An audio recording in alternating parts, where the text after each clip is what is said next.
Ogni anno la Sardegna brucia. Chile da fuoco brucia la nostra cultura, le nostre radici, il nostro futuro. La Sardegna brucia sulla coscienza di tutti.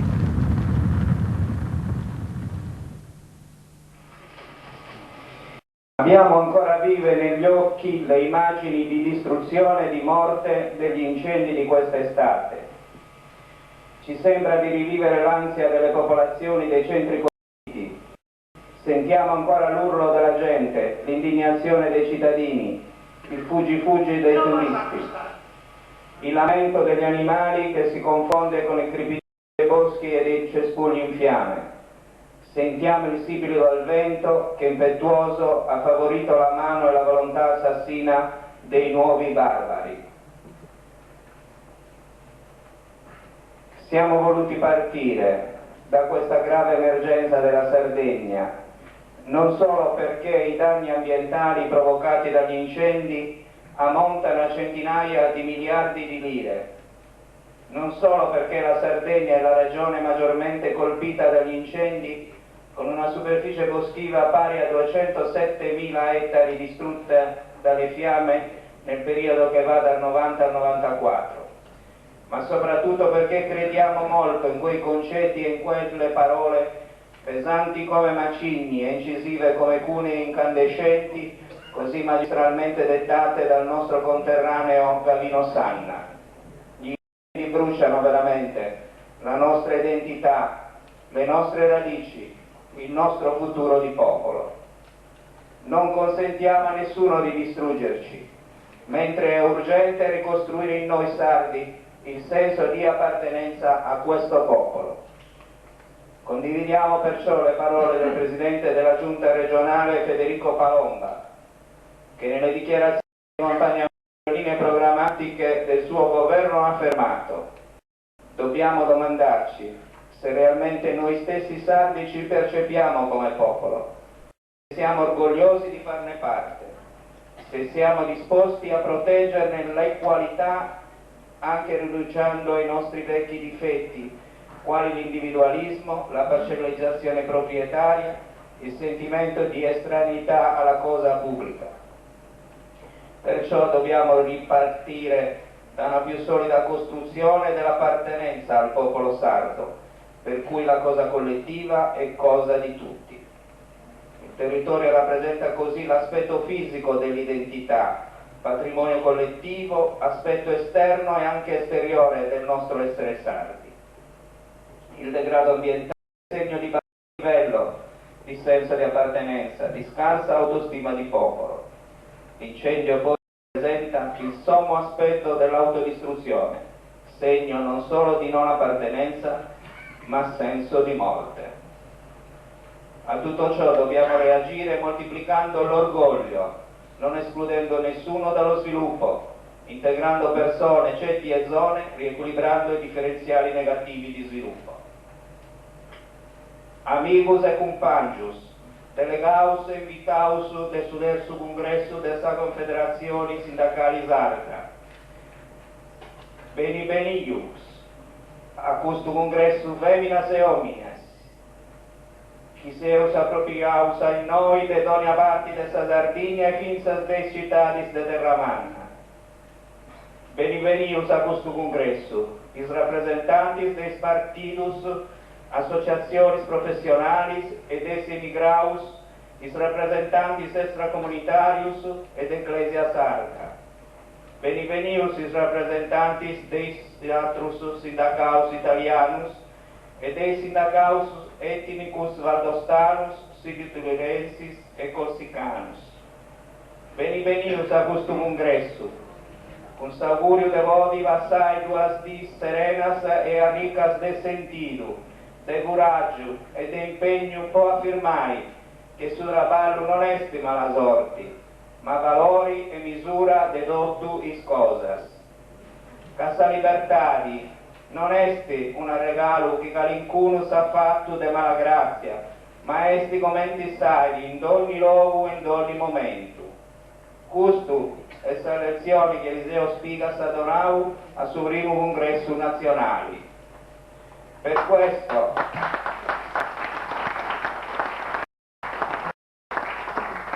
questo il logo del terzo congresso nazionale della Confederazione Sindacale Sarda si pone nella continuità dei precedenti due congressi nazionali. Traballai liberus e unius, co-governai su sviluppo e s'aveniri dessa Sardegna. Per il lavoro, pro su traballo duncas. I dati della disoccupazione in Sardegna al 31/12/93 sono di per sé eloquenti. 249.422 disoccupati iscritti alle liste di collocamento, 5.670 iscritti alle liste di mobilità, anticamera del licenziamento, almeno nella nostra isola, dove non esistono per il momento posti di lavoro alternativi, 6.108 lavoratori in cassa integrazione, pari al totale il 19,56% della popolazione residente in età lavorativa. È una vera e propria emergenza. Il tasso di disoccupazione in Sardegna è uno dei più alti delle regioni italiane. Esso si caratterizza come dato omogeneo nelle 4 province sarde, Cagliari 19,11%, Sassari 19,26%, con picchi più alti in provincia di Nuoro 19,61% e di Oristano 19,82%. Se per gli incendi si è usata la definizione di vere e proprie bombe ecologiche, in quanto gli stessi provocano un aumento del dissesto idrogeologico contribuendo ai fenomeni di alterazione climatica, per la disoccupazione non è esagerato utilizzare la stessa definizione di bomba antropologica, per il forte potenziale di distruzione anche morale e psichica su intere generazioni di uomini e donne, giovani soprattutto inoccupati, il cui inserimento nel mondo del lavoro si allontana sempre più nel tempo. Oggi l'inserimento di un giovane nel lavoro avviene mediamente all'età di 30 anni. Questo periodo lungo, il più delle volte, non è attenuato dall'impegno formativo degli studi, per cui i giovani sardi sono inattivi, fino ed oltre quell'età, gravando a lungo sulle loro famiglie originali, sempre che le stesse riescono a dare risposte al di là della pura sussistenza.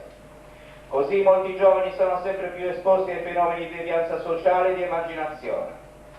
Il lavoro ritorna ad essere al centro come valori e misura de totuis cosas, non solo dunque come fonte di ricchezza e produzione di beni, ma come elemento essenziale di crescita della persona che solo con il lavoro assume pienezza e consapevolezza della propria responsabilità di cittadino e di uomo.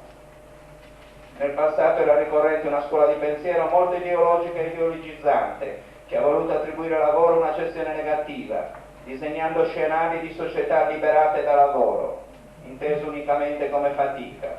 Sono state società senza anima, di cui la storia ha fatto giustizia, mentre cresce oggi il senso vero del lavoro come valore, come elemento indispensabile di equilibrio della persona. Ecco perché bisogna impegnarsi a fondo sulla battaglia sull'occupazione, non solo per conquistare nuovi posti di lavoro, ma anche e soprattutto per dare risposte alle giovani generazioni, che senza lavoro né prospettive di lavoro rischiano di finire preda di paradisi e sogni rifugio, siano essi provocati dagli stupefacenti o da bisogni indotti dal consumismo imperante. I dati sulla disoccupazione nei paesi CE sono pressoché omogenei. Ciò che differenzia l'Italia è però il dato allarmante del 58,2% rispetto al dato complessivo dei disoccupati iniziati nella fascia cosiddetta dei disoccupati a lungo termine. Il nostro paese Italia, stando ai dati di fonte OCSE riferiti al 1992, mantiene esattamente il penultimo posto della graduatoria dei disoccupati a lungo termine, seguita soltanto dall'Irlanda con ben il 60,2%. Un dato ancora più preoccupante se si tiene conto che la media dei paesi dell'Unione Europea si attesta al 42,2%, mentre gli Stati Uniti e il Canada sono all'11,2%. seguiti dal Giappone al 15,4%. Perfino la Turchia ha una media migliore dell'Italia, attestandosi al 43,7%, e la stessa Grecia e Spagna, che spuntano rispettivamente il 49% e il 47%, mentre la Francia, la Germania e il Regno Unito, i nostri partner al G7, hanno una media del 35%. Se si esaminano i tassi di disoccupazione aggiornati a tutto il 1993 e si disaggregano per fasce, si noterà che in Italia, a fronte di un totale di disoccupati del 10,2%, siamo nella media europea, e i giovani però i giovani sono il 30,6% e le donne il 14,6%. Questo dato, comparato con quello dell'Unione Europea e dei paesi più industrializzati come la Francia, la Germania e il Regno Unito, mettono ancora una volta in risalto l'anomalia Italia rispetto soprattutto alla fascia dei giovani. La media europea è tutta intorno al 10-11%, e per i giovani al 20%, l'Italia spunta il 30,6%. In Sardegna i dati della disoccupazione giovanile sono drammatici. Su 249.422 iscritti alle liste di collocamento al 31/12/93, ben 106.669 sono giovani al di sotto dei 25 anni, 50.855 tra i 25 e i 29 e 91.798 di età superiore ai 30 anni. Le donne iscritte alle liste di collocamento in Sardegna sono 130.253, di cui 54.757 giovani donne al di sotto dei 25 anni, 28.217 tra i 25 e i 29 anni e 47.279 adulte. Se si sommano i dati degli adulti uomini e donne al di sopra dei 30 anni, si ha un dato allarmante: 139.877 sardi con età superiore ai 30 anni sono ancora disoccupati. Se poi si aggiunge che la disoccupazione di lunga durata in Sardegna, fenomeno consolidato per la nota penuria di disponibilità di posti di lavoro e la scarsa possibilità di reinserimento in altro lavoro dopo il primo licenziamento, si ha il dato eclatante di 148.645 iscritti nelle liste di collocamento da svariati anni, di cui 84.976 donne e 63.669 uomini, con una percentuale del 57,63% iscritti adulti al di sopra dei 25 anni. Dobbiamo riflettere su questi dati per capire quale futuro ci attende con una popolazione così rilevante che, superati i 25 anni, non ha ancora un lavoro. A questi giovani occorre dare risposte reali, non solo sogni, perché le promesse magari elargite a dismisura in campagna elettorale possono avere un effetto boomerang, oltre che aggravare il distacco di un'intera generazione dalla politica e dalle istituzioni. Il movimento degli studenti, che in questi giorni in tutta Italia è al centro dell'attenzione del Paese e ritorna come notizia in apertura di tutti i quotidiani e i telegiornali per le occupazioni delle università e delle scuole, ma soprattutto per le grandi manifestazioni in numerose città, comprese Cagliari e Sassari, deve essere salutato positivamente rispetto ad una fase lunga di stanca del movimento e dei giovani che sembravano fossero stati captati da quel grande comunicatore che è la televisione. Ambra per i giovanissimi. I telefilm italiani per la fascia giovanile sembravano aver tarpato le ali ad ogni slancio e voglia di cambiamento. Per fortuna il risveglio c'è stato ed i temi concreti ritornano ad essere il momento di coagulo di questa forza giovanile nelle università e nelle scuole. Ci voleva un ministro come D'Onofrio per scatenare l'ira degli studenti. I padri ricordano i tentativi di controriforma del ministro Bui, ma come allora nelle università e nelle scuole occupate si ritorna a studiare in modo alternativo, in tempi dove le lotte e le conquiste del 68 sono lette tutte in negativo e dove molti si attarcano a scrivere essere quello il periodo dell'appiattimento culturale generale. Occorre rendere giustizia a migliaia di giovani di allora che eccellevano negli studi e nella ricerca, usando metodi e programmi inadeguati e superati dalla storia. Oggi la ragione della protesta studentesca e giovanile hanno origine e radici diverse. È bene che i giovani di oggi siano concreti nelle loro rivendicazioni, pretendendo un'università e una scuola che producano del lavoro, della produzione e della ricerca, senza che però questi strumenti di conoscenza e di sapere siano assoggettati ai singoli settori industriali, che servono per monopolizzare le università e la scuola piegandole alle esigenze esclusive del mercato e del privato. L'università e la scuola non devono stare estranee al mondo della produzione, ma non ne possono dipendere. Esse devono essere elemento propulsivo, luogo di ricerca e di incontro, palestre di libertà e di democrazia, il più possibile aperte e pluralistiche, devono favorire gli scambi culturali a livello europeo e mondiale, devono essere supporto allo sviluppo del territorio dove operano, rifuggendo da qualsiasi univocità e unilateralità nelle scelte. L'università e la scuola, soprattutto in Sardegna e nel Mezzogiorno d'Italia ed Europa, non possono ritornare ad essere strumento selettivo sulla base del censo. Ogni studente e ogni famiglia deve contribuire con le tasse a concorrere alle spese di funzionamento e di struttura, ma le tasse devono essere proporzionate al reddito, nel rispetto del dettato costituzionale per cui nessuno può essere discriminato né impedito nei suoi studi perché non sufficientemente agiato.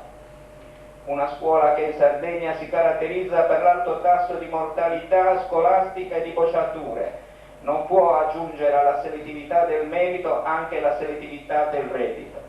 Per questo la CSS è con il movimento degli studenti sardi che rivendicano equità nelle tasse perché il diritto allo studio sia un esercizio reale e non uno slogan.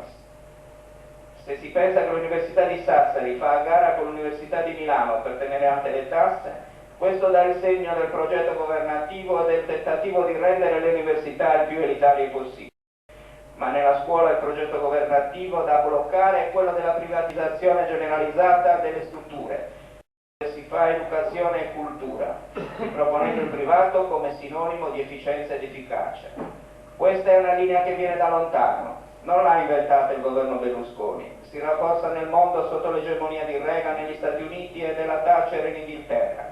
Arriva in Italia con il sostegno dei governi Amato e Ciampi, quando nei paesi più industrializzati il modello privatistico dei servizi pubblici si stava già mettendo in discussione. Oggi, a partire dalla politica di Clinton per arrivare in Germania con Kohl, sono tutti d'accordo che i servizi essenziali di pubblica utilità devono stare sotto il controllo pubblico perché siano efficaci. Dove efficace sta per regole. Le regole non determinano invece necessariamente l'efficienza, che appartiene più specificatamente alla sfera della managerialità e della produttività, ambiti che possono essere tranquillamente coperti sia nel settore pubblico che in quello privato. I trasporti, la sanità, la scuola, l'informazione, le telecomunicazioni, la posta non funzionano meglio perché si privatizzano. Questa valenza positiva non appartiene de iure a una più che ad un'altra sfera. Abbiamo esempi in Francia dove alcuni settori pubblici sono efficientissimi, laddove in Italia gli stessi sono fonte di spreco e di disavanzo dei bilanci. Se si riflettesse di più sul concetto di efficacia da applicare a tutti i servizi di pubblica utilità, siamo convinti che ciò servirebbe molto di più che mettere mano alla trasformazione generalizzata delle aziende pubbliche in private. È una discussione che si fa attuale con le decisioni che si accinge a mettere in atto l'attuale governo rispetto all'Enel. Non si capisce bene in quali termini rinuncerà al controllo della maggioranza del capitale, altrettanto dicasi per quanto riguarda la vendita entro 3 anni di una parte significativa degli impianti di produzione. Un problema comune anche all'operazione che sta coinvolgendo la RAI, dove si dice che intere strutture di impianti sarebbero sul procinto di essere svendute. Purtroppo in Italia manca un'autority che dovrebbe vigilare sul settore a beneficio degli utenti e in nome della concorrenza vera. L'impressione che si ricava è che ai ministri preoccupi di più la garanzia sulle proprietà aziendali piuttosto che puntare sulla pluralità di operatori in concorrenza tra loro per soddisfare la domanda degli utenti. La grande svolta annunciata con l'introduzione delle privatizzazioni dai governi Amato e Ciampi e ora dal governo Berlusconi si potrebbe risolvere nel puro e semplice cambio di proprietà del monopolio, da forma pubblica a privata o meglio a semipubblica, come sta avvenendo nel processo di trasformazione delle poste italiane, oggi ente pubblico economico, sul binario della SPA, col rischio di aver imboccato il binario morto per cui il treno fischia e sbuffa ma ancora non parte. Per lo sviluppo. Col suo sviluppo dunque. La Confederazione Sindacale Sarda non ha ricette miracolistiche per la Sardegna, ma intende contribuire a rilanciare l'economia e il lavoro partendo dalle risorse e dalla ricchezza che vi sono in Sardegna. Su questo argomento arriviamo al nostro terzo congresso nazionale con alle spalle una serie di seminari che hanno coinvolto il quadro sindacale della CSS sul tema Progetto Risorse Sardegna, nei mesi di febbraio e marzo 94 per concludersi a Sassari in un interessantissimo convegno nel mese di maggio 94. Oggi siamo in grado, come Confederazione Sindacale Sarda, di avere un quadro esatto di tutte le risorse su cui la Sardegna può contare per un progetto di sviluppo alternativo. Quando nel secondo congresso nazionale del 1991 Francesco Casulla oppose a dura critica il concetto stesso di progresso lineare, indefinito, inarrestabile, tutto giocato sull'industrialismo, citando Ento Thieri in tempi storici e tempi biologici, per ricordarci i limiti oggettivi delle risorse naturali, soprattutto energetiche, sembrava che la CSS sognasse un ritorno bucolico alla campagna e alla pastorizia. Così ci vuole indicare maldestramente qualche commentatore e avversario sulla stampa.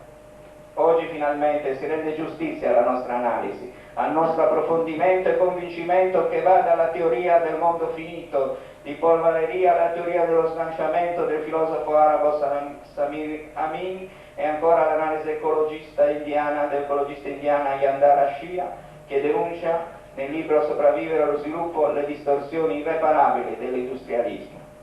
Su questi temi tutto il quadro dirigente nazionale del sindacato ha lavorato nel convegno seminario tenutosi ad Alabirdi nell'ottobre del 93 in preparazione a questo congresso, stimolato dalla relazione della dottoressa Maria Lucia Piga dell'Università di Sassari sul tema lo sviluppo come capacità di contare sulle proprie forze. Gli interrogativi che ci siamo posti ritornano attuali. Chi sono i veri soggetti dello sviluppo di un territorio? I soggetti economici hanno dei limiti. Sviluppo e impresa come interagiscono nel territorio? È possibile ed è corretto parlare di sviluppo nuovo, compatibile o alternativo? Non c'è una dottrina dello sviluppo che possa funzionare realmente nei fatti, soprattutto quando si parla di contare sulle proprie forze. Non c'è un'autonomia da teorizzare e poi da applicare, ma c'è un potenziale endogeno da sollecitare e da far emergere. Quando si parla di sviluppo bisogna sempre dubitare degli aggettivi che vi si accompagnano, nuovo, sostenibile, altro, alternativo, diverso. Bisogna invece chiarire che lo sviluppo alternativo non è una scelta. Noi siamo convinti di non poter scegliere uno sviluppo diverso, ma se si analizzano i limiti dello sviluppo, il concetto di scarsità dei beni e delle risorse, ci accorgiamo che non è più una scelta, perché non è data libertà di scelta. Perciò più propriamente si deve parlare di una necessità di invertire la rotta dello sviluppo e non solo a livello locale ma a livello di interdipendenze mondiali. Lo sviluppo cosiddetto altro, alternativo, diverso, ha questa connotazione che è di più, dato come unico sviluppo possibile, cioè quello che nasce da un capovolgimento dello stato attuale. Quando si parla di sviluppo è necessario partire dalla critica di ciò che esiste, dai limiti del funzionamento attuale, per cui per la Sardegna parlare di nuovi scenari dello sviluppo significa partire dalla critica del vecchio modello di sviluppo industriale, degli ostacoli all'autonomia come capacità non solo economica ma autonomia culturale e istituzionale. L'efficienza economica è solo un indicatore dello sviluppo, né oggi alle soglie del 2000 vi può essere sviluppo che non sia ecologicamente compatibile, né esso può essere pensato senza una forte integrazione con l'utilità e la crescita sociale.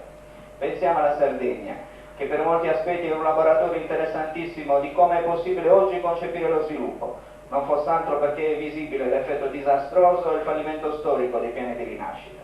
Ciò non vuole significare che la società sarda non abbia camminato e non si sia modernizzata rispetto agli anni 50 e 60, ma a quali prezzi e sacrifici. È forse sviluppo avere in Sardegna quasi 250.000 disoccupati? È forse sviluppo aver desertificato la campagna per cui le due città capoluogo di provincia, Cagliari e Sassari, assommano la maggioranza degli abitanti dell'intera isola, mentre le altre città e paesi tendono a scomparire? È forse sviluppo perdere ogni giorno pezzi di autonomia e sentirsi umiliati nell'esercizio del proprio diritto ad esprimersi financo nella propria lingua? È forse sviluppo dipendere per le fonti energetiche e per i trasporti dall'esterno? È forse sviluppo vedersi consumare senza limiti di razionalità il proprio territorio, non comprendendo che anche il bene turismo è un bene scarso, inteso come raro e perciò prezioso ed indesiderabile ed in gran parte non rinnovabile? E che dire di chi vende interi territori, siano essi colline o spiagge, fino ad avere la sensazione concreta come sardi di essere respinti inarretanti. Non si può avere sviluppo se la somma dei fattori da essi messo in moto e che adesso sono sottesi è negativa. In Sardegna troppi economisti, ahimè, politici e sindacalisti non hanno capito che cosa è lo sviluppo, o non sanno, o meglio fingono di non sapere, che il loro sviluppo fatto solo di piani di rinascita imposti dall'esterno sono stati il fallimento della crescita del popolo sardo che si meritava un'altra classe politica e sindacale. Per questo la CSS guarda con sospetto a tutti coloro che ritornano a sventolare la bandiera dello sviluppo senza avere aperto un confronto serio sul fallimento dei vecchi piani di rinascita e dei programmi. Né chi ha fallito già ha il diritto di riproporsi sulla scena politica, sindacale e imprenditoriale.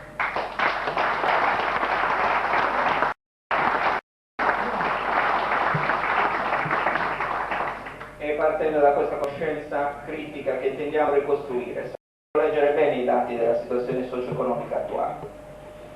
L'economia sarda si è andata caratterizzando in questi ultimi anni per una distribuzione del valore aggiunto degli occupati totalmente diversa dal recente passato, come dimostrano i dati disaggregati per settori produttivi. Servizi e territorio, il 65,5% del valore aggiunto, gli occupati il 65,5%. L'industria il 27,8%, gli occupati il 22,1%.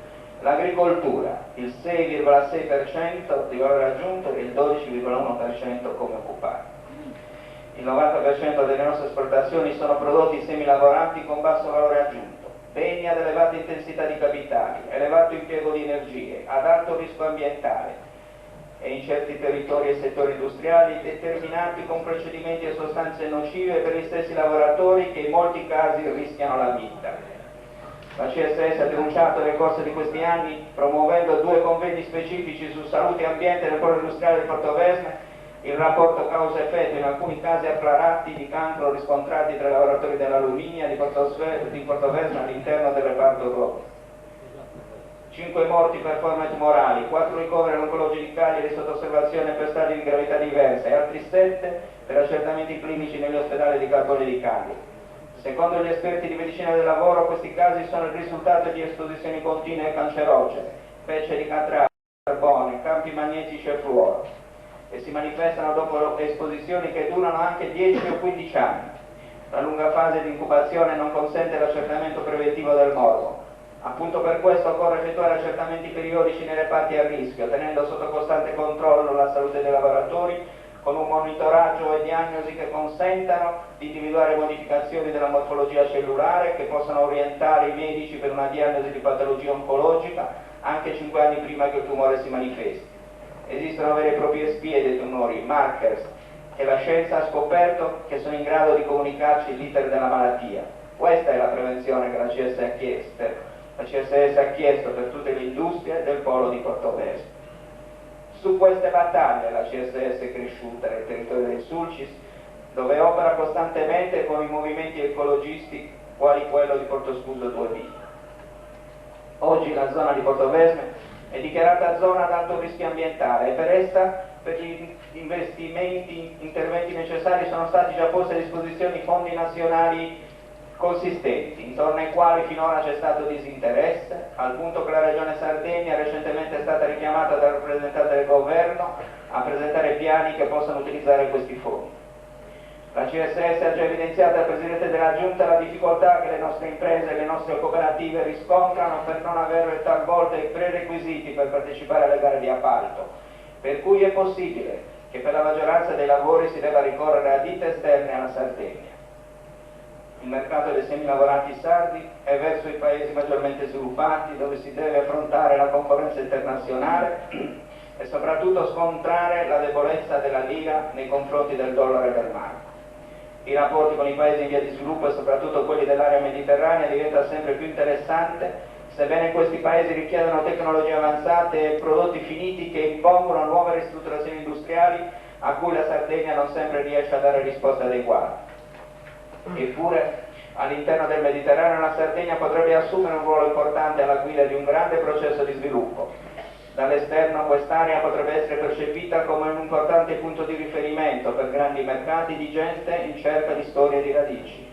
Insomma, il marchio Sardegna, inquadrato nel Mediterraneo, può diventare un potente veicolo di sviluppo. La situazione economica è attualmente pesante e lo sarà ancora di più con l'entrata in vigore della legge finanziaria 1995 e con la diminuzione graduale ormai inevitabile delle assegnazioni statali e per la fine degli interventi a favore del Mezzogiorno. Ma la chiusura della fase politica dello sviluppo basata sui trasferimenti statali, al di là degli effetti negativi, può essere una grande occasione di riscatto del nostro popolo. Si deve ripensare il governo delle nostre risorse, puntando sempre più alle capacità di mettere in moto lo spirito di imprenditorialità dei sardi, da sempre mortificato e appiattito dalle clientele politico-finanziarie. Occorre ripensare ad una nuova stagione di sviluppo in Sardegna, sfruttando l'intelligenza dei nostri concittadini, lo spirito di sacrificio e di generosità dei giovani, che restano pur sempre la più grande risorsa per il nostro futuro. La nostra sfida consiste dunque nel saperci riappropriare delle nostre risorse per dimostrare come è possibile un'articolazione delle produzioni, delle gestioni territoriali e quindi del mercato del lavoro. La forestazione intesa come risorsa può trasformarsi immediatamente in occasione di lavoro. Mancano alla pelle in Sardegna 1 milione di ettari di bosco, ormai è andato distrutto dagli incendi che si sono succeduti nel tempo. L'impoverimento delle falde, la desertificazione dimostrata dalle foto satellitari, le ormai tangibili modificazioni dei microclismi possono essere bloccati solo rilanciando un grande piano di forestazione. Ciò comporta la creazione di una generazione di tecnici, la presenza sul territorio vigile dell'uomo, elemento essenziale per scoraggiare i piromani che il più delle volte agiscono in perfetta solitudine in ampi territori dove non vi è più traccia dell'elemento umano. La forestazione produttiva imporrebbe una reimpostazione delle produzioni agropastorali che da un aumento volumetrico delle biomasse anche alimentari disponibili potrebbero limitare l'impoverimento superficiale dei suoli e ridurre a parità di addetti le superfici occupate. Nascerebbero nuove professionalità, silvicoltura, apicoltura, produzione da essenze da profumeria e alimentari anche pregiate, legname in rinnovazione del patrimonio, rotazione taglio-piantagione e fungicoltura. L'assessorato regionale alla difesa dell'ambiente spende invece 300 miliardi all'anno senza perseguire alcuno di questi scopi, mentre si pensa a progetti faraonici introducendo vedette elettroniche dove sarebbe possibile utilizzare l'uomo favorendo il lavoro nel territorio, incentivando i giovani che ancora vi abitano a costruire comunità laddove i paesi nei piccoli centri si stanno progressivamente spopolando. Ma la forestazione produttiva darebbe senso anche alla cartiera di Albatros, che senza il prodotto locale di legname sarebbe costretta ad importare la materia prima e perciò sarebbe destinata al fallimento senza appello.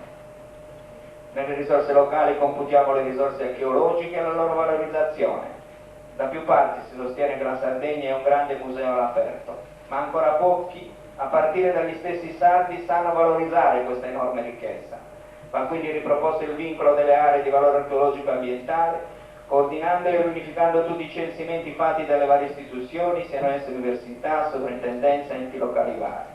Occorre accrescere il valore analitico degli oggetti, in particolare quelli dei cosiddetti musei del lavoro di civiltà contadina e pastorale, promuovere grandi progetti di ricerca attraverso i cantieri archeologici nelle città, rilanciare e potenziare l'interconnessione dei musei locali fra di loro e con gli uffici turistici, inserire nell'organico degli enti locali personale specializzato in beni culturali, creare percorsi integrati cultura-ambiente per fasce di utenza, riconvertire gli impianti di archeologia industriale, gestire le aree archeologiche con presenza di guide turistiche e biglietteria ed infine creazione di grandi mostre anche itineranti durante la stagione turistica.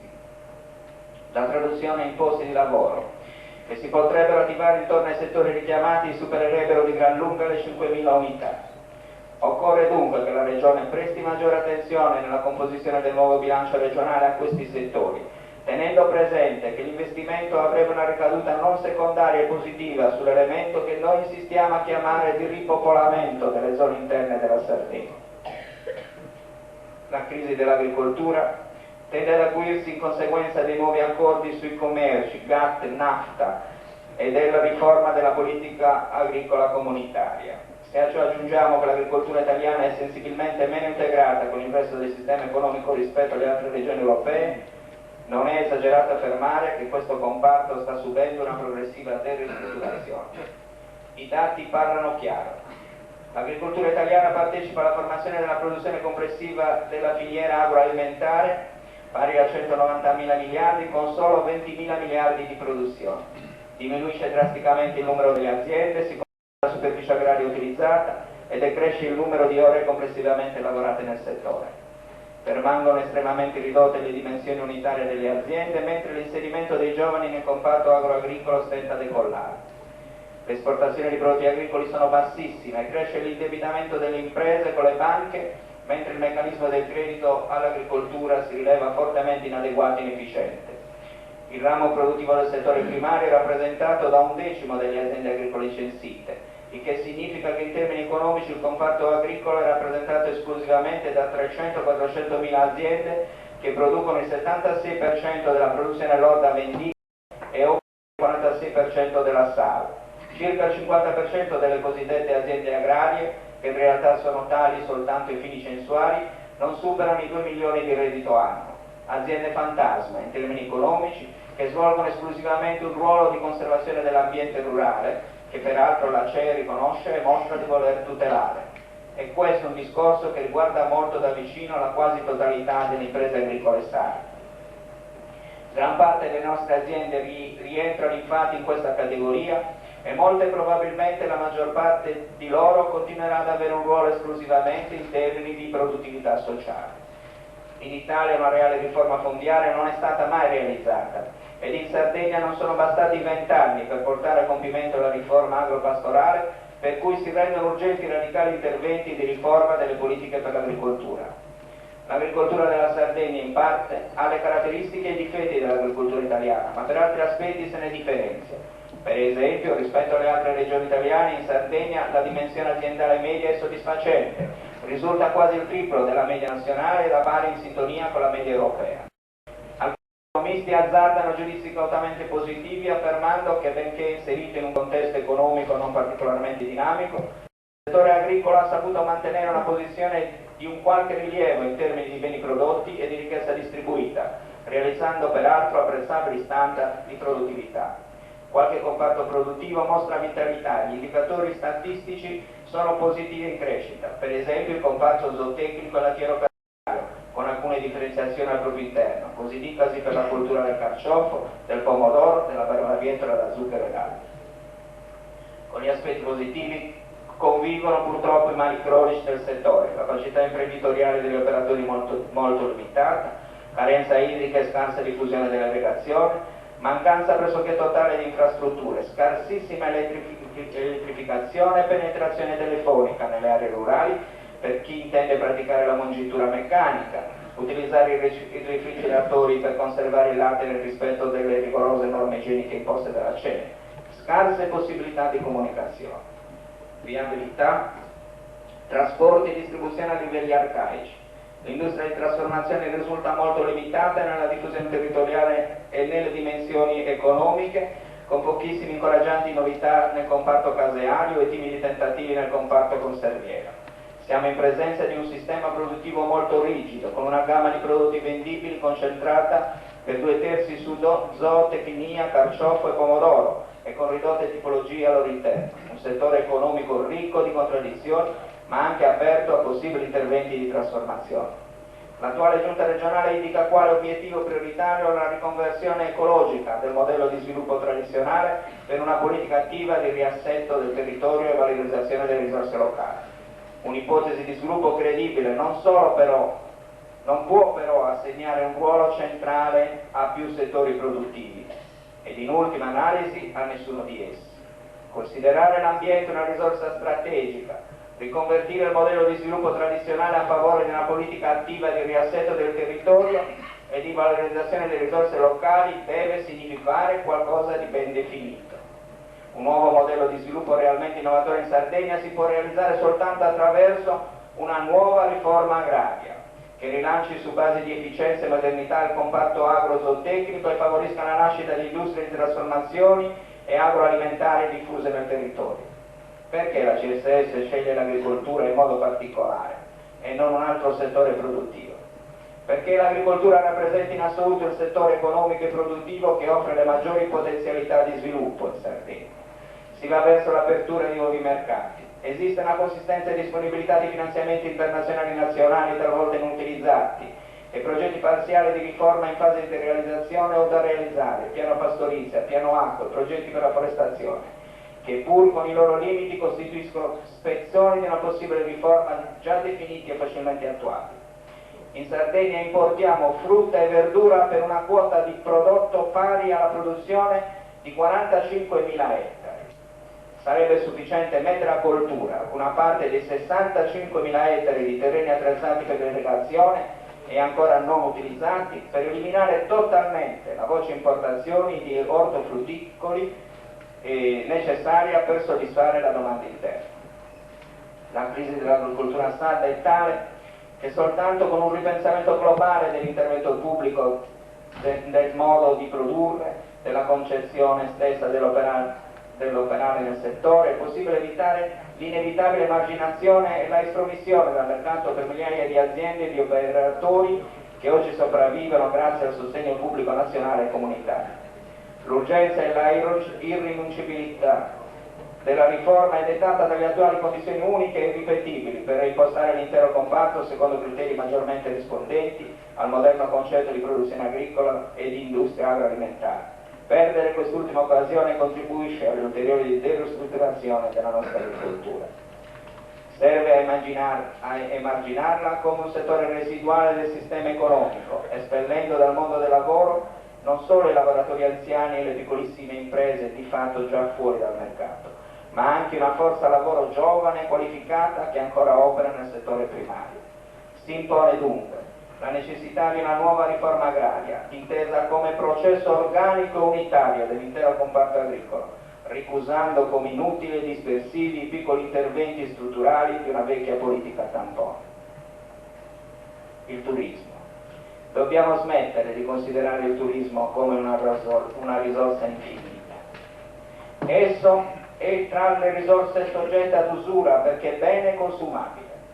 Noi sardi dobbiamo essere intelligentemente gelosi di questa risorsa naturale, avendo la capacità di utilizzarla e renderla bene fruibile, ma protetto.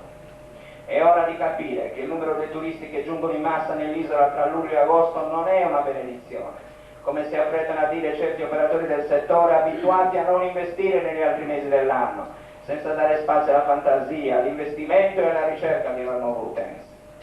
Noi della CSS proponiamo che la Regione Sarda istituisca una tassa di soggiorno ad persona che escluda la fascia dei ragazzi di età scolare, ma che introduca il concetto presente in altre realtà turistiche che il bene per usufruirlo e salvaguardarlo nella sua purezza e originalità va comunque pagato. Siamo per un turismo diffuso nel territorio.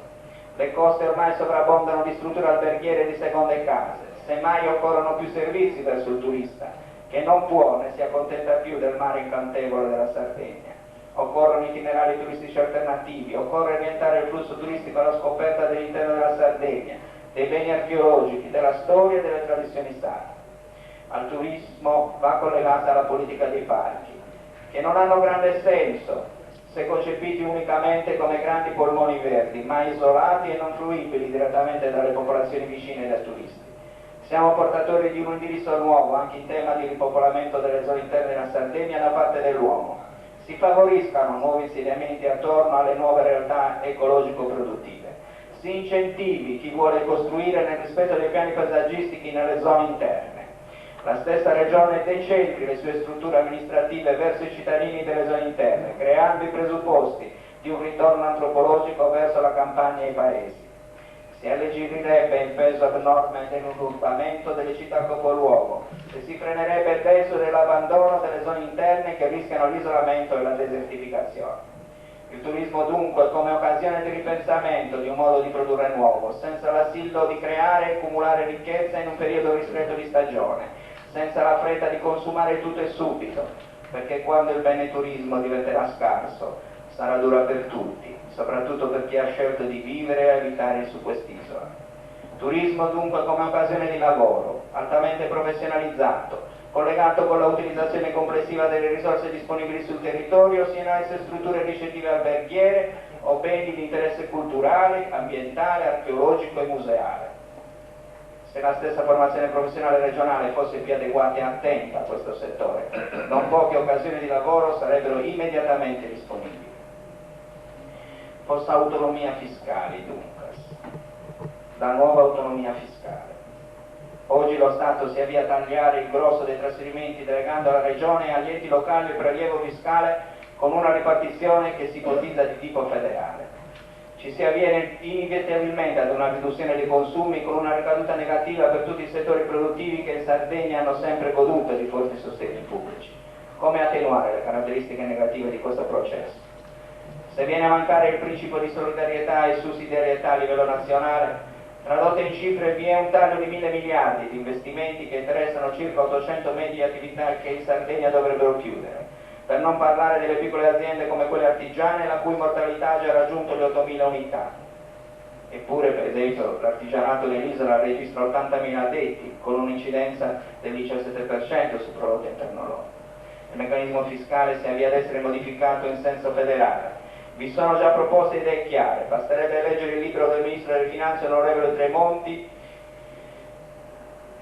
dal titolo Federalismo fiscale, autonomia municipale e solidarietà. Certo, si critica l'iniquità dell'attuale sistema fiscale, ma a chi è attento al senso politico delle cose non sfuggirà che decentrare il prelievo fiscale agli enti locali è stata un'operazione del gran maestro della politica della Prima Repubblica, onorevole Giulio Andreotti, che volle fosse presente nella legge 142 il potere e la capacità impositiva delle regioni e dei comuni. Così, in un momento di seria difficoltà del bilancio dello Stato, è tornato utile riscoprire questo strumento, tagliando immediatamente sui trasferimenti, prima ancora che si potesse sperimentare nelle comunità locali la capacità fiscale. Ma l'onorevole Andreotti lo disse e lo scrisse, da cui si vedrà se le fonti di spesa che gravano sul bilancio dello Stato e che derivano dagli enti locali si autolimiteranno, visto che gli amministratori saranno responsabili dello strumento fiscale davanti ai loro cittadini ed elettori. Così si sono tagliati immediatamente i trasferimenti agli enti locali e soprattutto i piccoli comuni hanno appena i soldi per l'ordinaria amministrazione. E suona quasi una beffa aver aperto una possibilità di completare le piante organiche del personale solo in quei comuni col bilancio a pareggio. Tutto ciò è giusto se l'azienda comune fosse stata messa in grado di funzionare come doveroso funzioni per rendere ai cittadini e contribuenti i servizi richiesti. Ma sembra che in questa Italia, attraversata da tangentopoli politica diffusa in tutto il territorio con grandi e piccoli scandali, improvvisamente le casse maldestramente vuotate si siano riempite per non so quale miracolo e che i cittadini defraudati siano anche chiamati a rifondere il maltolto di chi ha malamente amministrato i soldi di tutti. Certamente va corretto il meccanismo fiscale. Ne è un mistero che molte imprese tentassero di lavorare in nero per sfuggire alla morsa del fisco il più delle volte iniquo e perverso.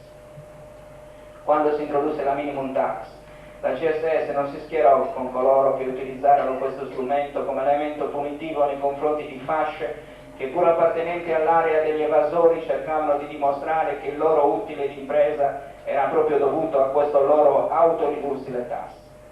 Il movimento sindacale bene ha fatto a rimarcare la necessità della lotta contro l'evasione, soprattutto contro i grandi evasori coperti il più delle volte dallo stesso potere politico, quando anche dalle stesse forze che avevano il dovere di controllo. Ma si è superato il segno, dividendo i lavoratori, quando non si è capito che gran parte del piccolo commercio, degli artigiani e degli ambulanti è assimilabile come reddito e condizione a fasce di lavoratori dipendenti, regalando tutta questa categoria di piccoli produttori alla destra. La CSS, che ha aperto la propria organizzazione all'adesione anche formale, sancita nello statuto, ai piccoli commercianti e artigiani, è attenta ai problemi e ai bisogni di questo ceto produttivo, a partire dai problemi di una categoria come quella degli ambulanti, che tramite alcune loro associazioni ha già aderito alla CSS con autonomo patto federativo. In Sardegna si pone il problema di come riappropriarsi delle risorse fiscali per troppo lungo tempo trasferite al governo centrale senza una reale ricaduta proporzionata alle necessità dell'isola. Se federalismo fiscale ci sarà, Occorre partire dall'attuazione di alcuni aspetti dello Statuto sardo, nei riguardi di materie fondamentali, quali quelle del titolo terzo dello Statuto, compresa la piena realizzazione dei punti o zone franche, e quella di materia di trasporti DAE per la Sardegna e in materia di credito. Quali strumenti dunque attivare per sfruttare in positivo l'attuale situazione di difficoltà economica? Prima di tutto occorre suscitare, promuovere, supportare quante più energie imprenditoriali locali possibili, indirizzando verso questa promozione strumenti di informazione, quali le banche dati, strumenti legislativi di supporto, strumenti di accesso al credito, veri e propri sportelli di imprese. Occorre internazionalizzare il nostro sistema di imprese, supportando soprattutto le piccole e medie imprese sul mercato internazionale. Su questo versante giunge opportuna e interessante una proposta delle ACLI Emigrazione della Sardegna, che nel suo recentissimo nono congresso ha lanciato l'idea di un vero e proprio istituto regionale per la commercializzazione con l'estero, il cui compito è il censimento di tutti gli immigrati sardi nel mondo, la costituzione di una consulta degli imprenditori sardi emigrati e la commercializzazione dei prodotti sardi tramite i circoli degli immigrati collegati da una rete telematica con il supporto scientifico del CRS4. Puntare e investire risorse sulla ricerca favorendo l'attuazione del parco tecnologico con l'integrazione del CRS4 con le università di Cagliari e di Sassari. Completamento delle reti telematiche che attraversino l'intero territorio della Sardegna collegando i centri nevralgici di produzione istituzionali a cominciare dagli enti locali espressioni dirette degli interessi primari delle nostre comunità. Occorre ridefinire il ruolo delle banche e del credito in Sardegna come strumento vero di sviluppo. Finora le banche purtroppo non hanno giocato fino in fondo questo ruolo, talvolta anzi hanno finito per essere di freno, mentre si fa sempre più urgente dotare la Sardegna, unica tra le regioni a statuto speciale rimasta assenza, di una legge quadro per il governo e la gestione della finanza regionale del credito, così come opportunamente indicato nella mozione conclusiva della prima conferenza regionale sulle politiche pensionali e creditizie in Sardegna, tenutasi a Sassari nel marzo 1993 a cura dell'ufficio studi Giovanni Angioi della CSS. La CSS aveva salutato positivamente la nascita della Banca di Sassari, ma il progetto di diversificazione dei ruoli e dei servizi che era nel programma del Banco di Sardegna, che l'acquisiva in un'operazione di salvataggio, sta subendo rallentamenti e stando alle proteste dei lavoratori funzionari della Banca di Sassari si rischia che alte professionalità ed energie vengano annullate, sacrificate sull'altare di una concentrazione degli istituti di credito, mentre sarebbe più utile seguire la direttiva europea di costituire un pool di banche collegate tra loro, fortemente diversificate nei loro prodotti o servizi. Questa prima conferenza che è stata fatta sul credito resta una pietra miliare sull'argomento. Purtroppo non ci sono bastati fondi per pubblicare gli atti, ma stiamo facendo appelli anche, accettiamo anche sponsorizzazioni su questo, perché crediamo che ci siano delle proposte, delle analisi, delle cose utili per tutti. Vi erano impegni precisi di parlamentari sardi e consiglieri regionali per giungere ad un documento congiunto proprio perché il ruolo delle banche in Sardegna ritorni ad essere volano di sviluppo. Il denaro in Sardegna costa troppo, anche in confronto ad altre regioni. Le imprese medie e piccole, gli artigiani hanno necessità di un servizio bancario veloce ed efficiente, accessibile nel territorio, sportello di credito, ma non solo, ma sportello di consulenza e supporto per i produttori e risparmiatori. Tutti ormai convengono che la grande scommessa per l'industria in Sardegna passa per una rete capillare diffusa di piccole e medie aziende. Difendere il tessuto industriale esistente non può portarci a stare in posizione di pura resistenza. Occorre investire sul nuovo, avendo la capacità di utilizzare gli impianti esistenti purché produttivi, mentre è necessario sostenere le attività delle imprese locali, creando le economie ambientali più idonee perché crescano le nuove attività imprenditoriali. Un nuovo modo di governare l'economia esige lo strumento regionale. Le regole, le strutture, i meccanismi del sistema economico-politico attuali non reggono la sfida. Occorre operare con politiche economiche selettive, puntando su aziende capaci di riconversione che stiano sul mercato interno e internazionale.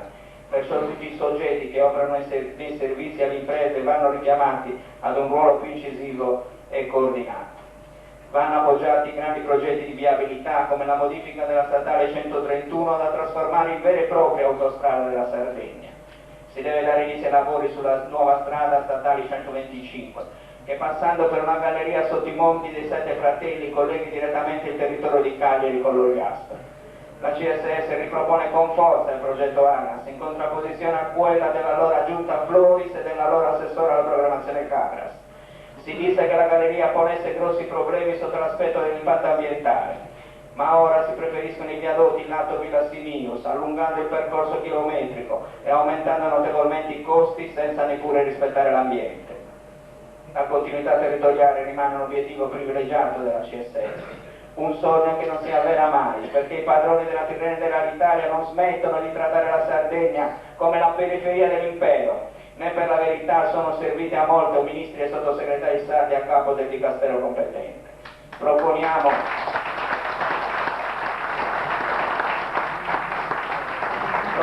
una sorta di punizione, di inferno dantesco, per tutti i parlamentari della Repubblica e anche per i nostri politici sardi. Provino per una settimana a fare uso della Tirrenia e del treno Civitavecchia a Roma che vergognosamente non attende più nella zona del porto i passeggeri provenienti dalla Sardegna. Provino questi nostri rappresentanti a prendere il treno che da Fiumicino porta a Roma Termini. Basterebbe una settimana di questo calvario per cambiare questi maledetti collegamenti grondanti di inefficienza e forse di qualche tangente. La regione sarda deve imporsi, deve impedire che i sardi paghino di più per recarsi a Pisa o a Milano di quanto si paghi per andare a Londra o a Parigi. Stimoli gli imprenditori locali per entrare in concorrenza con la Tirrenia. Non escluda dal progetto la costituzione di una flotta sarda a capitale misto. Sulla riforma sanitaria, recentemente nel mese di ottobre la CSS è stata sentita dall'assessore regionale al bilancio professor Antonio Sassu sulla proposta di modifica alla legge regionale 29194 numero 2 riguardante la finanziaria 94 e sulla complessa manovra di assestamento del bilancio regionale. La CSS si è espressa favorevolmente, dico con stupore da parte dell'assessore, sulla proposta della Giunta di non ricorrere ad ulteriori prestiti bancari, ma di utilizzare le risorse impegnate e non spendibili del bilancio per riequilibrare le voci di spesa fortemente in sofferenza, tra cui prima di tutto quello della sanità. Sul settore della sanità la CSS ha ricordato che già all'atto della costituzione del bilancio, della discussione del bilancio annuale 94 aveva fatto notare che la spesa sanitaria era abnorme e che il disavanzo sarebbe aumentato a dismisura. Uno dei possibili interventi proposti dalla CSS è un monitoraggio delle spese sanitarie, iniziando dall'inventariamento dei locali e delle strumentazioni in possesso delle USP. Allora scrivevamo, in vista del riordine e dell'accorpamento delle USP, oggi possiamo dire, dopo la saggia decisione della Commissione Sanità del Consiglio regionale di portare a 8 il numero delle attuali 22 USP, di aver visto bene quando richiamavamo l'attenzione della Commissione Bilancio a non cedere alle pressioni di spesa per l'edilizia ospedaliera prima di aver stabilito il fabbisogno delle varie aree e bacini di utenza sanitaria. La riduzione delle USL favorirà certamente lo snellimento della burocrazia, restituendola alla loro funzione di aziende di utilità pubblica con gestione manageriale. L'importanza è che nei vari territori e bacini di utenza vi siano le strutture poliambulatoriali di supporto necessarie diffuse a contatto con la popolazione che devono poter raggiungere gli ospedali nel minor tempo possibile. La verità è che in Sardegna qualsiasi progetto di razionalizzazione delle aziende pubbliche si scontra con la pesante situazione dei trasporti da paese a paese, dalla periferia al centro. Occorre perciò puntare a risolvere questo grande e grave problema dei trasporti interni, perché la continuità territoriale che giustamente si invoca per i grandi collegamenti da e per la Sardegna deve essere garantita prima di tutto all'interno dell'isola. Va rivista il piano di ristrutturazione dei trasporti dell'ANS e delle ferrovie meridionali sarde, che invece di curare i collegamenti anche nelle tratte brevi stanno tagliando indiscriminatamente, privando i paesi di ogni mezzo o imponendo orari impossibili. Perché la CSS è un sindacato di base? Sarà perché da alcuni anni seguiamo con interesse tutti gli studi sul modello industriale giapponese, che ci siamo incuriositi a tal punto da non perdere le occasioni di incontrare esperti anche a livello universitario che ci aiutino a capire. Siamo stati colpiti dall'illustrazione del professor Giuseppe Bonazzi, ordinario di sociologia dell'organizzazione presso l'Università di Torino, ma anche da una conferenza di un professore dell'Università di Tokyo presente a Cagliari in varie occasioni di studio e convegni, nel sentire più volte che la situazione sarda ha significativi punti di incontro con la situazione giapponese all'inizio del grande processo di trasformazione. Oggi il modello giapponese punta tutto sulla produzione industriale snella e sulla qualità totale, vi è una lotta costante alle risorse ridondanti e agli sprechi. Si privilegiano le aziende minime e si abbattono le scorte da magazzino. Sul versante del personale si attua una politica di coinvolgimento di dipendenti a tutti i livelli nelle decisioni produttive. Diventa centrale l'autonomia delle decisioni, la flessibilità degli orari e delle squadre, la polivalenza delle mansioni e la loro fungibilità, la partecipazione degli stessi fornitori all'organizzazione aziendale. Si privilegia una fitta rete cooperativistica e i grappoli di impresa con forte presenza di aree omogenee. Il modello giapponese rompe il taylorismo verticalmente e orizzontalmente, come già lo aveva messo in crisi il massiccio intervento delle nuove tecnologie e dei processi di informatizzazione a tutti i livelli dei settori produttivi, amministrativi e di gestione. Sarebbe interessante dibattere se questo approccio all'impresa in Sardegna favorirebbe maggiormente l'interscambio produttivo sul territorio e se il consorso pluriaziendale consentirebbe il raggiungimento della qualità totale e di prodotti eccellenti da presentare sul mercato. Sappiamo che i critici del modello giapponese, dove il sindacato maggioritario è quello di Stato, potrebbero definirci un sindacato pericolosamente orientato su modelli molto autoritari.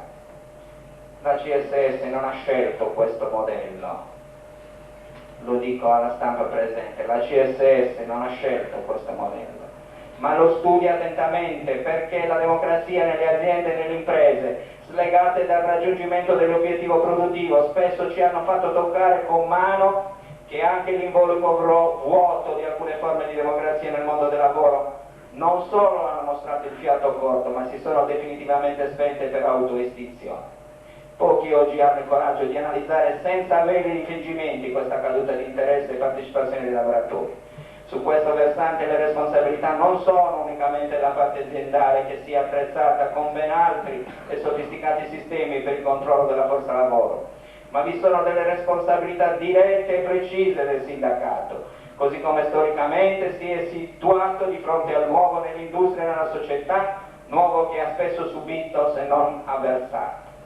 Questi discorsi sembrerebbero ininfluenti quando si parla di sviluppo delle piccole e medie imprese, eppure sono fondamentali, perché un sindacato cresciuto e dimensionato con riferimenti e parametri ai grandi gruppi e imprese difficilmente potrà capire le esigenze, i problemi dei lavoratori che sono cresciuti nelle piccole aziende, dove le nuove tecnologie hanno finito per mutare radicalmente non solo il rapporto di lavoro, ma anche l'atteggiamento del lavoratore e dell'imprenditore rispetto al lavoro. Qui si apre un grande campo di riflessione anche sugli strumenti di lotta e di rappresentatività, di contratto, che i lavoratori di queste imprese devono avere o conquistare non per imitazione, ma perché hanno maturato dentro i luoghi di lavoro esperienze diverse che non possono e non devono rapportarsi a regole fissate una volta per sempre. La CSS insieme alla Confederazione Unitaria di Base e alle rappresentanze di base sono portatori di progetti proprio sulla nuova rappresentanza e rappresentatività dei lavoratori e del sindacato nei luoghi di lavoro e nel territorio. Si è gridata allo scandalo quando si è chiesta a gran voce la modifica della legge 300, lo statuto dei lavoratori. Oggi il problema si pone nuovamente con forza nell'imminenza della celebrazione del referendum sull'abolizione e modifica dell'articolo 19 dello statuto dei lavoratori sulla rappresentanza sindacale. Referendum che furono spostati di un anno perché coincidenti con le elezioni politiche di primavera. Ricordo un dibattito a Cagliari alla presenza dell'onorevole Stefano Rodotà, al quale posi una domanda precisa sul pluralismo sindacale e sulla rappresentanza. Vi è un abisso tra la risposta articolata ed aperta su questi problemi da parte del professor Rodotà, illustre giurista, autore del libro Repertorio di fine secolo sulla società e dei diritti, e la chiusura in contrapposizione e schemi che hanno messo in campo i sindacati storici confederali CGIL e CISL, pur di osteggiare la raccolta delle firme sui quesiti referendari prima e l'inversione in lancio su scala nazionale delle RSU, rappresentanze sindacali unitarie, presentate come se fosse il non plus ultra della democrazia nel mondo del lavoro, salvo poi scoprire che questo progetto nasceva in contrapposizione diretta ai quesiti referendari con l'intesa unitaria delle tre confederazioni di sbarrare il passo al sindacalismo di base, ormai diffuso su tutto il territorio, che si intendeva e si intende imbrigliare in strutture dubbiamente democratiche.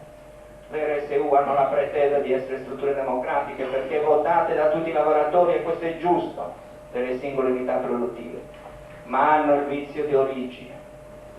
le grandi organizzazioni che le sostengono a pretendere un terzo dei seggi comunque vadano le elezioni. È come se in una elezione di un comune i partiti che governavano nella precedente giunta pretendessero di avere un terzo dei seggi come riserva. CGIL e CISL hanno siglato questo accordo dell'RSU con la Confindustria poco dopo l'accordo di luglio sul costo del lavoro, e questo la dice lunga.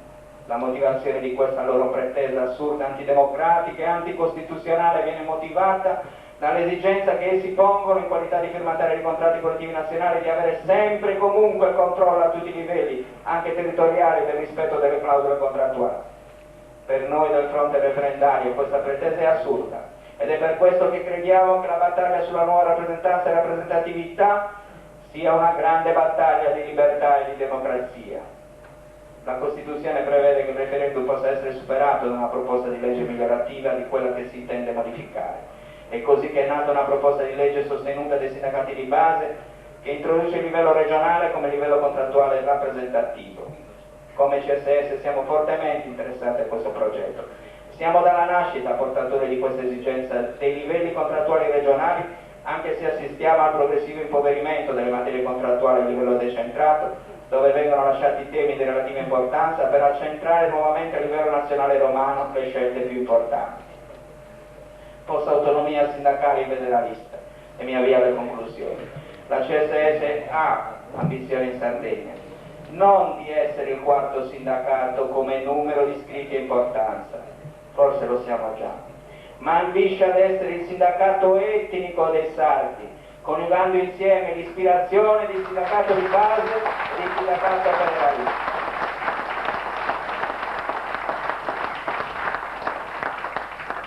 La CSS afferma che c'è la necessità di un federalismo sindacale. La storia delle grandi organizzazioni sindacali storiche, soprattutto della CGIL, non è certo federalista. Anzi, in essa vigevano il centralismo democratico, che è la negazione del federalismo.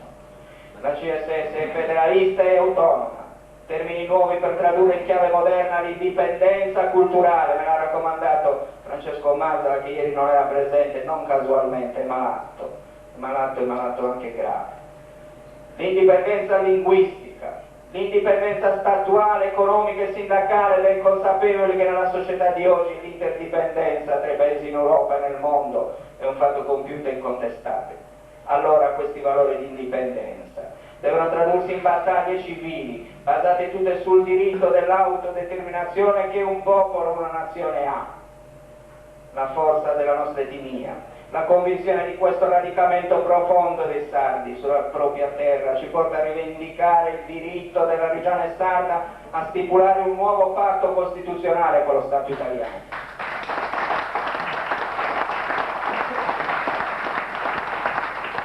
Questo oggi non lo rivendichiamo solo noi come CSS o i partiti e le forze che si richiamano al sardismo diffuso o a quello organizzato, ma è affermato con forza dal nuovo Presidente della Giunta, nelle dichiarazioni programmatiche. I mass media non hanno messo in risalto questo, invece è un punto fondamentale.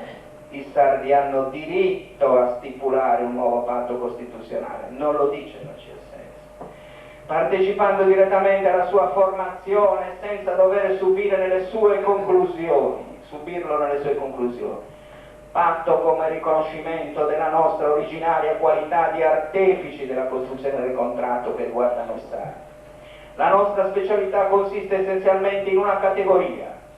I sardi sono speciali, non perché sono economicamente più deboli degli altri o perché vivono in un'isola, ma perché si sentono e quindi sono un popolo con vincoli culturali e storici, con memoria storica, con una straordinaria attenzione verso il futuro, perché i sardi si sentono nazione nel senso migliore del termine, cioè popolo solidale ed aperto, che ha contribuito all'unità e alla difesa dell'Italia in uno sforzo che non si vuole rinnegare e che anzi si vuole iscrivere nella nostra storia migliore.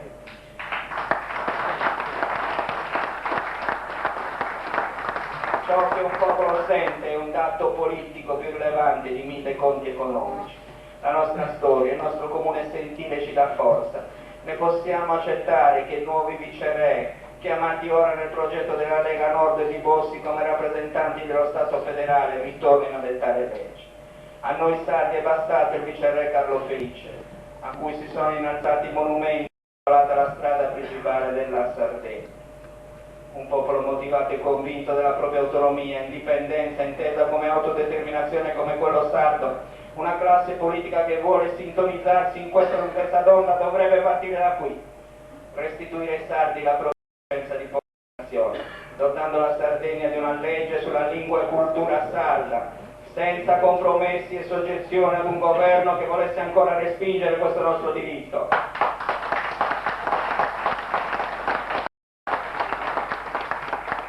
Bisogna agire con determinazione fino a porre la questione dinanzi al Tribunale della Comunità Europea Internazionale.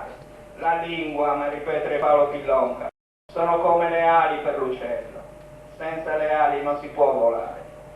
Restituire ai sardi la propria storia, che va riscritta dai sardi per i sardi. Restituire i luoghi della memoria, la toponomastica, i nomi delle cose, delle persone, dei nostri eroi e dei nostri martiri, dei protagonisti della nostra democrazia e libertà.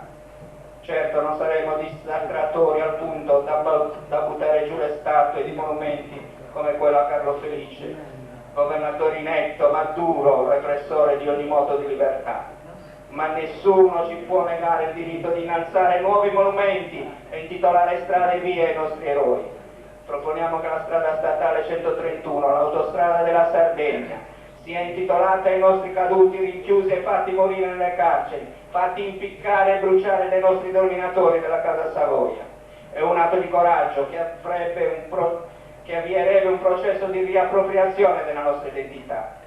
Mi vengono alla mente i nomi di Salvatore Cadettu, Giovanni Puzzolu, Giacomo Floris, Raimondo Sorgia, Pasquale Fanni, Giovanni Battista Cadettu ed altri martiri della rivolta tradita di Palabanda del 30 ottobre 1812, evocati magistralmente in un libro recentissimo della professoressa Maria Pes.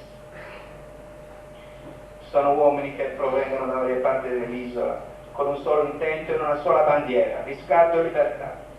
Ma la storia, la memoria, le nostre radici, la nostra musica, i nostri suoni, le nostre parole ci fanno andare oltre. I sardi sono ormai presenti in tutte le parti del mondo, ormai figli degli emigrati, e molti dei loro padri si sono affermati nei paesi che li hanno accolti. L'emigrazione come fenomeno per i sardi non esiste più. Il saldo 1994 conferma questo dato: su 904 immigrati vi sono 1000 immigrati in Sardegna, di diverse etnie provenienti dai vari paesi. Gli immigrati in Sardegna sono una nuova realtà che conta 10.000 persone, di cui il 50% proviene dai paesi del Maghreb. Fa pensare che la maggior parte di questi nostri fratelli ed extracomunitari ci salutino in sardo.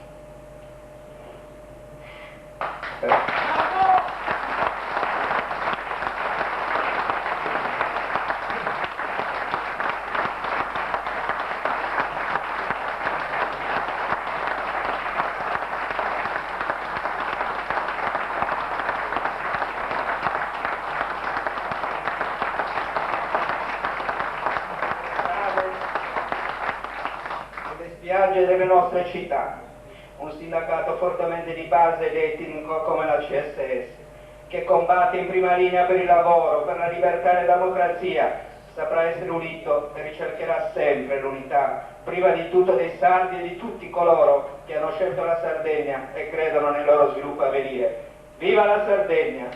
Viva i sardi! Viva l'Italia d'Europa! Viva la comunità internazionale!